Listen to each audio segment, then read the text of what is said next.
Hi everybody, I'm Miss Cobb. I'm so glad that you're joining me today. I hope you've had a really good spring break and you're ready to be back and doing some school online. Right now, I know that so far things have been very different than how they usually have been doing e-learning, and we're not sure how long we're doing that at this point. So this is a big change. It's a big change for everybody, for teachers, students, for your parents. Everybody's schedule is different. It's changing. So this week, in all my videos, we're going to be talking about change and some things we can do to help ourselves cope with changes. Life is full of changes. They come in all sizes. We have little changes, like little changes in our schedule maybe, or we can go through some big changes.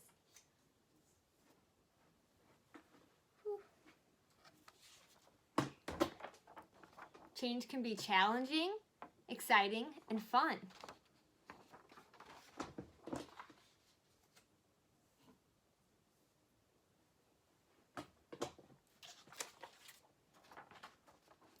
Change is something you can learn to handle skillfully.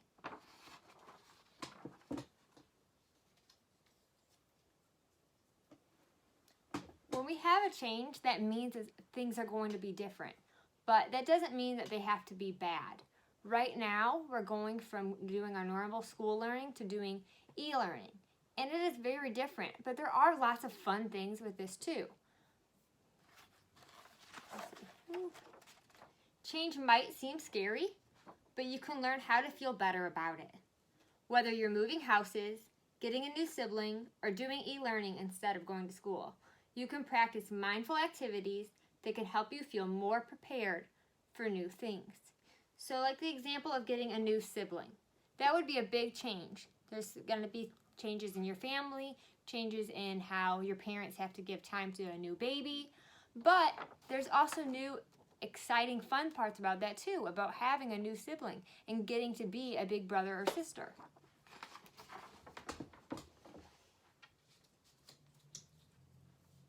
So I'm just posting those up on the wall as we talk about them so that they're in the background. You can kind of see them. Now what we're going to do is we talked a little bit about change, and now we're going to learn a strategy to help us when we're going through a change, and then we're going to make a little craft. So this strategy is called stop practice. So this is something that you can do when you are going through some type of change, and you're kind of just trying to be aware of your body, be aware of how you're feeling about that change. Show over here. Life can feel like it is moving really quickly, and you might feel out of control. You can prepare for those times by trying stop practice. This lets you take a moment for yourself when you need it. 1. Stop moving. Be still right where you are, as long as it's safe to do so. 2. Take a breath. Focus on your natural breathing, in and out. You don't have to take a big breath. 3. Observe. Notice what's going on both on the inside and around you. What does your body feel? What do you see? And 4. Proceed. Carry on as you were, or change your approach if you feel you want to. So if you do your stop practice and you realize that you are breathing heavily, that your body feels uncomfortable or feels tight, then you might want to go from there and take a break. You might want to find some dough to squeeze. You might want to take some deep breaths to help yourself calm down. So we would, after doing this, figure out what strategy you need to do. Do you need to go get a drink of water? What will help you to get back to where you need to be? As we like to say, get us back to our green zone. So what we're going to do, our last thing to finish up, is we are going to do a little craft together. Let's say you've done your stop practice and you are breathing really fast and you want to slow down your breathing and be more aware of how you're breathing. We are going to make a breathing buddy. So I have 2 examples, and then we're going to make one together. How the Breathing Buddy works is you're going to breathe in your nose and out your mouth, and you're going to see the tissue paper move with your breath. So it will help you see how long you're actually breathing for. When you are trying to take breaths to calm down, your breath out should be nice and slow. So you're going to see how long can you make those go. Let's try. Ready? In your nose, out your mouth.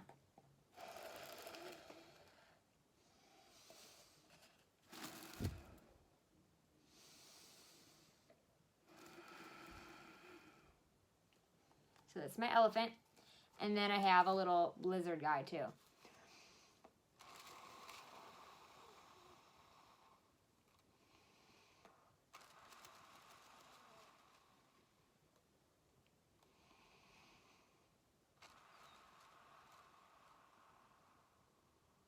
So I feel like you could tell a little bit more with the lizard, like when you're breathing versus when you stop.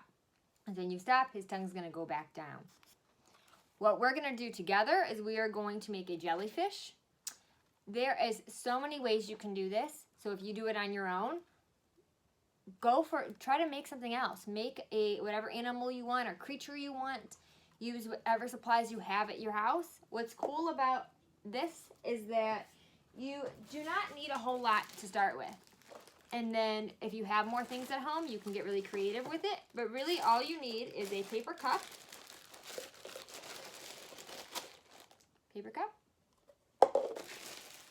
Some tissue paper,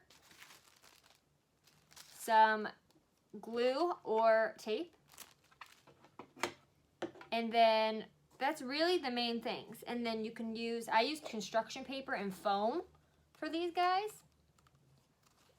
The one that we're going to do together, I am not going to use any construction paper on. So you could use paint and paint the outside of your cup. You could color on the cup. What you want to do first is have your parent do this part for you. Is your parent's going to cut a hole in the bottom of a cup. So I'm just going to cut a little hole. Depending on what animal you use, this one I did cut a little hole and I used the big part as my breath. This one, it was a bigger hole in the bottom. This one, for the jellyfish, we are actually going to use the little hole to breathe out of. So we just want a little circle cut out.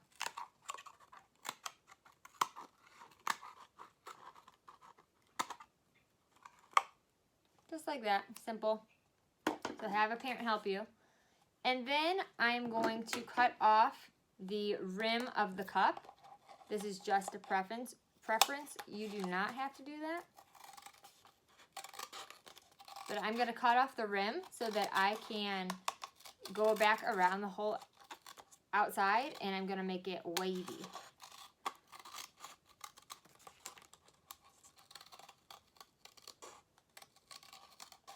See that?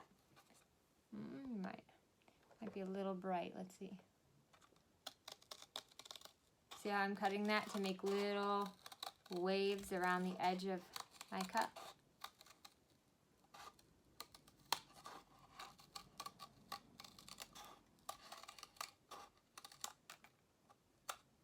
There we go. Simple.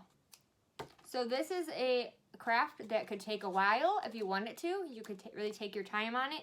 I know my elephant took me quite some time, or it can go really fast. So the next thing we want is some eyes. So if I just draw right on this cup the way it is right now, you're not going to really see the eyes. For my elephant, where I had paper on it, I just drew right on that paper. What I'm going to do is I'm going to use a blank piece of paper, and I'm going to draw some eyes and then cut them out. So for my eyes, all I'm going to do, and they can look however you want. If you just want to do circles or dots, go for it. I'm going to draw a circle, and then I'm going to draw a little U right here, and then 2 rounded spots off of it, and then I'm filling that all in with my black.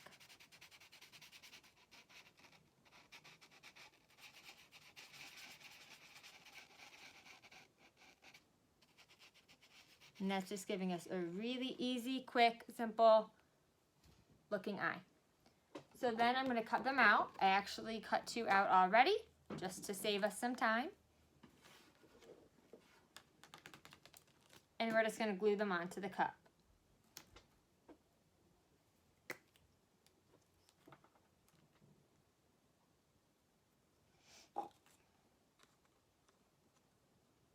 Let's see. We'll glue it like that.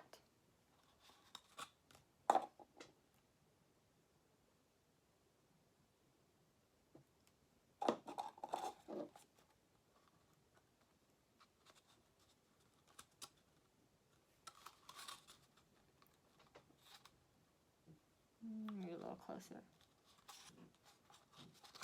There we go. It's got 2 eyes. And then we're just going to do a little mouth. The mouth I am just going to draw directly on the cup. Got my marker. Just going to draw directly on the cup. Some other ideas that I've seen is you could do a whale, you could do a dragon, and then it could be breathing out fire. The whale could have like water coming out.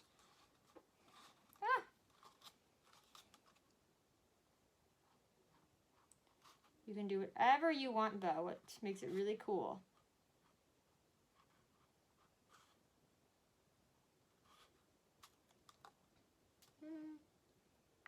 And now all we need to, oh actually, hold on. I'm going to go around the bottom as well and add a little black line just to help you see the bottom better. See the shape that we spent time cutting out.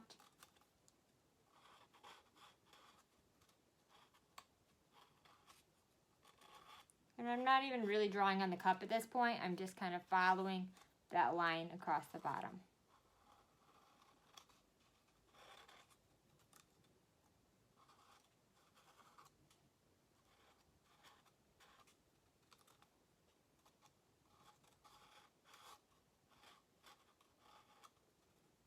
There we go.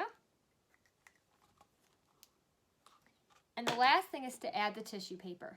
So depending on your breathing buddy and what you're making would change what kind of, like how you're going to do the tissue paper. So for my snake, I only had 1 piece. Very simple. For the elephant, I had some more. And at the time, I didn't have blue, or I probably would have used blue instead of yellow. But you can use whatever color you want. So you take your tissue paper and you're going to cut it into strips. I went ahead and my tissue paper came folded up, so I just left this as 2 different strips so that it's just quicker. And then I'm going to use tape instead of glue. And I'm just doing that because the tape, you don't have to worry about it drying. When you blow into it, it's not going to come off. And I'm just going to stick that up towards the top of the cup. It doesn't really matter where you put the tape, where you tape it on. You just want to get good airflow into your tissue paper. And then you're just going to basically do that around the whole inside of the cup.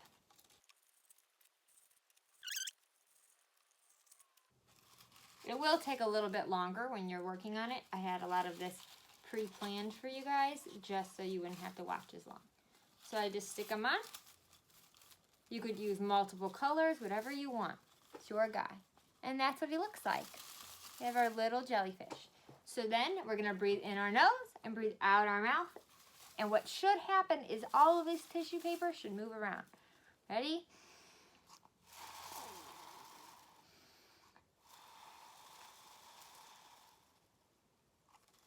All right, guys, that's it for today.